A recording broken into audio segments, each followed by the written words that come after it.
this, but the definition of the word conference is a gathering of people with similar interests, like-minded people, over the course of a few minutes, few hours, few days.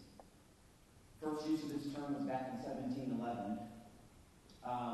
Conference has music, and we had music today, right? Right. With Sister Nisi. I don't know what you were saying. Was that Nisi? Yes, Nisi. Yeah, Nisi. I don't know what calls for her. So conference is a gathering of like-minded people over several days. The thing that I love when I started doing my research on the word conference is the word conference in collegiate dictionaries insists that for a conference to be a conference, it's got to bring together like-minded people, and ultimately we must reach consensus and change. We've got to agree to some stuff, and we've got to change some things. So touch somebody near to you and say, we've got to change, we've got to change, we've got to change, we've got to change. If we do not change, we have not had a conference.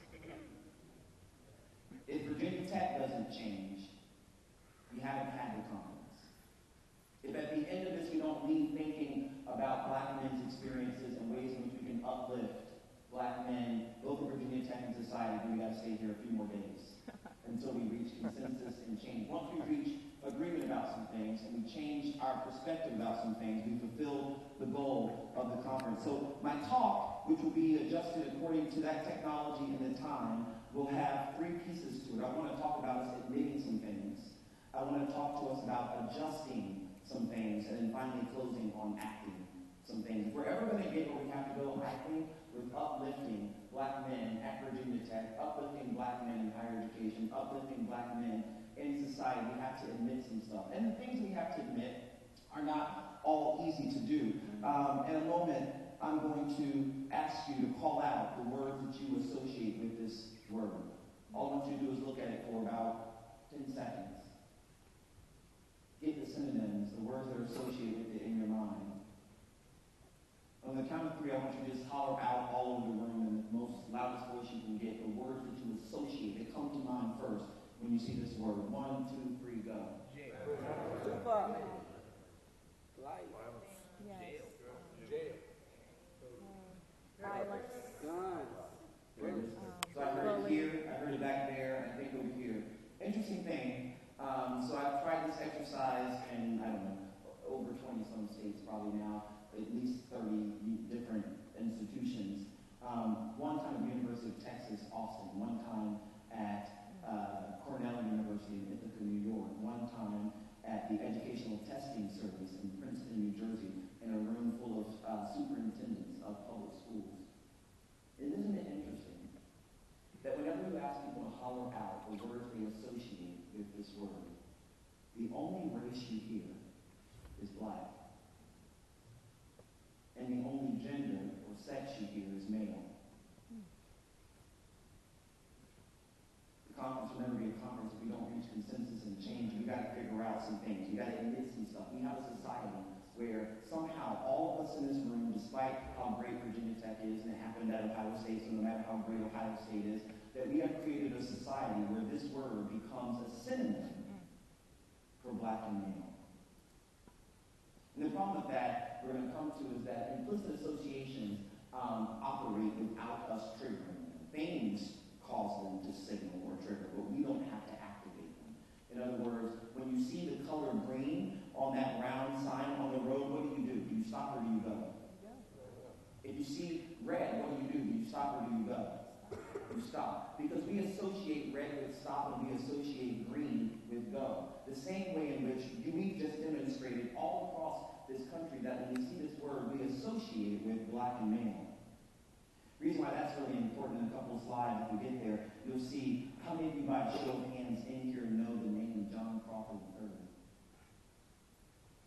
How many of you in here by a show of hands know the name Trayvon Martin? By a show of hands, how many of you know the name Michael Brown? And Tamir Rice? All of these are Black men. John Crawford III, the one I began with, in my own now home state, or live in the state in which I live, Ohio. John Crawford III is at a Walmart. I love to ask this question in educated audiences. Have you ever been to a Walmart? Educated people don't like to admit that they go to Walmart. They go to Target. But we've gone to Walmart. If not, you've seen it on the news of some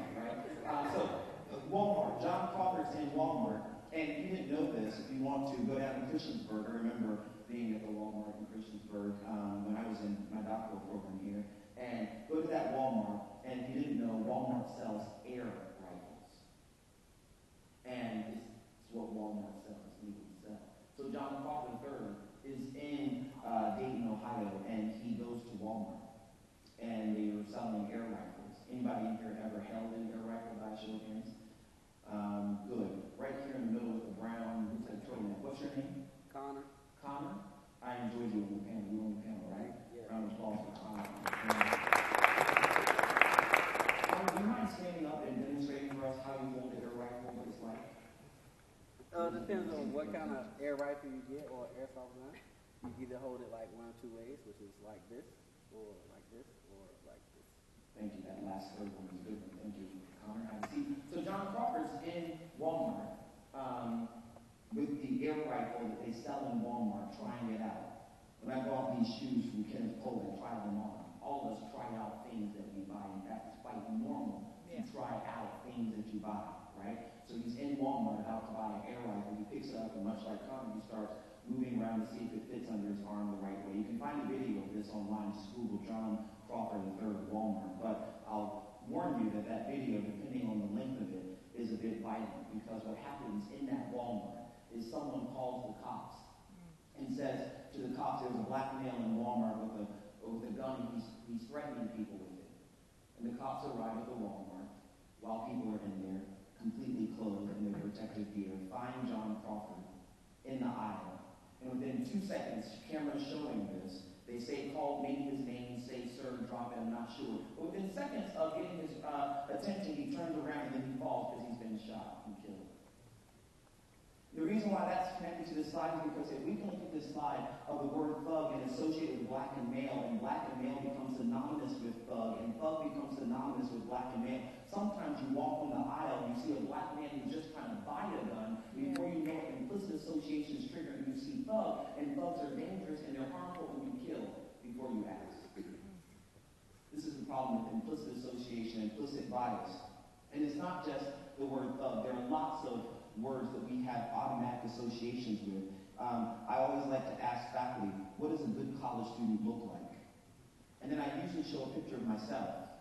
And I'm talking about myself when I was here at Virginia Tech studying. My hair was bigger than it is now. I mean, I had a huge afro. I was going through, some things. And I remember being in Walmart in Christiansburg and standing in the line with some of my best friends who were my doctoral cohort. We were just, that's what you do when you want a good time. You go to Walmart in Blacksburg.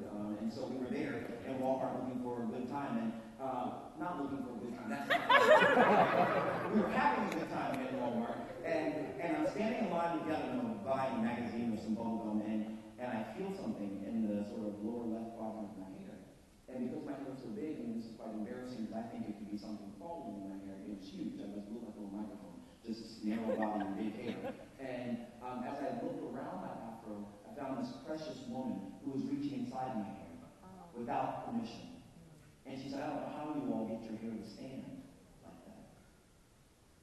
Well, jump forward a couple of years, because as I started doing well at Virginia Tech, and I started thinking that I would be who I am today, a professor who does research. I had lots of faculty, well-intended faculty, who would say things to me like, Terrell, if you really want to make it in society, you have to cut your hair. Terrell, if you're really going to have to make it, your success in this academy actually depends upon you sort of reducing that ethnic pride that you've developed. You gotta manage that a bit. It's okay to be black, but don't be so black.